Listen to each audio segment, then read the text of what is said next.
Una vintena de persones destacades de la societat valenciana, entre ells el rector de la Universitat de València, Esteban Morcillo, o l'escriptora Carmen Amoraga, a més d'empresaris i esportistes, han promogut una iniciativa per a obrir una televisió pública en valencià.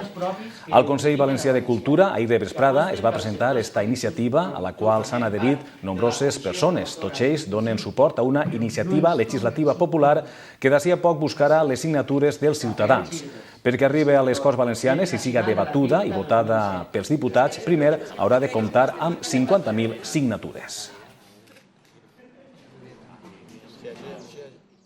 He donat suport a la iniciativa perquè pense que és necessària una televisió pública valenciana per a garantir els drets lingüístics de la nostra gent que estan reconeguts a la Constitució i a l'Estatut d'Autonomia. És important, evidentment, el treball que es puga fer a l'escola en el valencià, però és fonamental el que els mitjans de comunicació parlen en la nostra llengua. No hem de repetir errades que s'han comès per part dels gestors de Ràdio i Televisió Valenciana i hem de fer-ho millor.